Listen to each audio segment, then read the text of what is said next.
Good morning, beautiful souls. I'm back here with Happy Chapper, and this morning we're going to talk about love and how love isn't as great as people all think. It is great,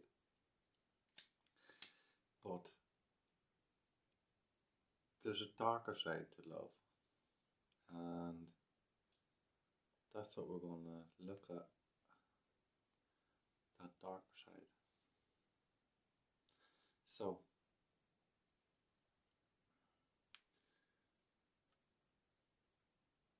what we find in friendships, we like to think of that person as someone that we love, that we care about, and that you do something, anything for to protect them. So, why is it not that way? And you'll find it's not that way with a lot of things or people. For example, friendships. You could love a friend to care enough to see them to do well in their life. I like to think of it as unconditional love. You're doing it for the love of it all. Seeing somebody advancing in who they are. But when you have a friend or friends and they're there for their own benefit. They come to you for you to do things for them all the time. Obviously, we want to help each other out in that. But if someone is repeatedly just coming to you as a friend, but they're always having something that they want you to do for them, then they're not a friend. And that's not love. Yet it is love. It's the love that they have for you because they think, oh, well, I'll go to Josie or whoever, and she'll do this for me. Or I'll go to Mick and Mick will do this for me. And they have this way of thinking, and what the love is the process of it all. It's not the actual person that they're loving. They're loving the fact that the person isn't noticing in this. And maybe not consciously are they noticing it. But they're loving the process of you accepting to do things for this person all the time. So then it becomes that they take advantage because they're not aware of who they are and what they're doing. And yet you may not be aware of what they're doing either. And it becomes one-sided.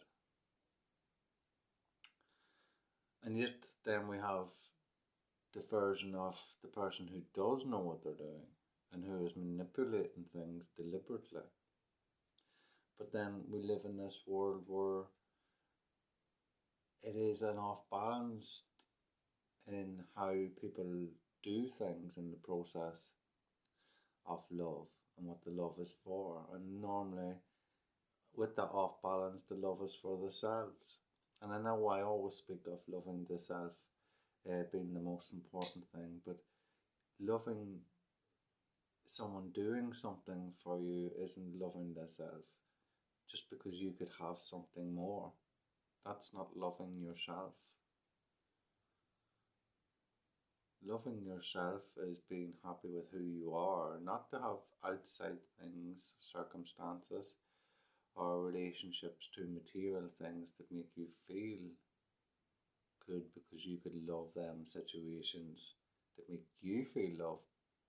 That's taking you away from loving yourself. Yet if you could feel that love for yourself, you would begin to understand the spiritual side of it. in loving oneself is to bring out the best in who you are, and loving who you are as a character. And with that, you create a better world by showing it off, by acting out in that way, by giving the best of who you are. You're giving the best to the world. But if you're not loving yourself, then you're not loving all outside of you. You're loving the process of having control of these things outside of you.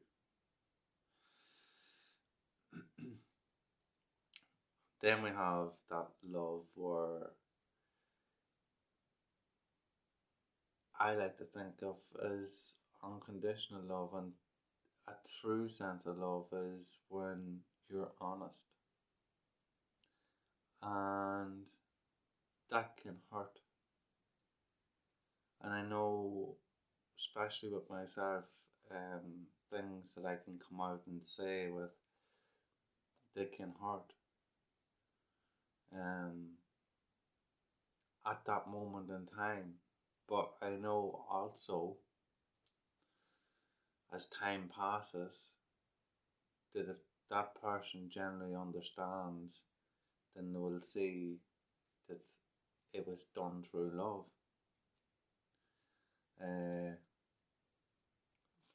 Where if you're pointing out something about a situation, for example, and it may offend the person because their whole heart was into whatever they were doing, and you see something else and you say it, you disturb their love for that thing that they had. And if they can't get out of their own way of thinking to step into another way of viewing what they had to create something even better than they have, then they will always be caught up in their own head, in their own love, in that the unknowing of the love of all. That doesn't mean that they have to take on board what someone else says, but if they can get an understanding of a feeling rather than what is actually being expressed, where's the feelings towards us coming from? Obviously, what's being expressed is going to take effect in how you are receiving it. But looking at where it's been delivered from will give you a better understanding of how you receive it. And then you can change that into an understanding and a new viewpoint, which gives you more information of you or of everything to put into what you have created in the first place. And therefore that, then your field in what you've been doing has widened that much more. And that's where true love is. When someone wants to help another without anything in return. The return is seeing that person advancing who they are. And with that, both people can get that love. And that's friendships, relationships, it's everything between people. That vibration of unconditional love. Doing it for everything, everyone, to see what's best. Like, if you've seen someone jumping a drain or a river or a bridge that had fell down and they had to jump from one side to the other, and they slipped and fell, but they were hanging on to the other side, but you were already over there. Now, do you reach down and help them up, Or do you walk off and leave them to fall? Now, I'm sure the majority, I'd like to think of everybody, would reach down to help to pick them up. That's your friend, say. You would reach down and you would help them. And that's what you're doing. And that's what you should be doing in every day in life. When someone comes to you and is speaking to you, you see them at a point where they're hanging on, no matter where they are in life.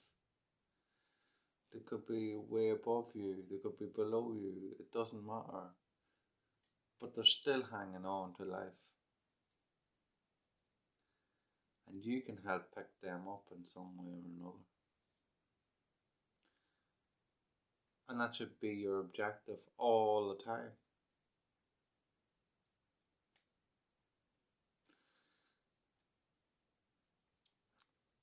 You just don't walk away because you got to the other side. Think, well, I've done it. It's up to you to carry on doing. If you can't get up out of there, that's you're gonna fall. Good luck. And where does that take you to be alone?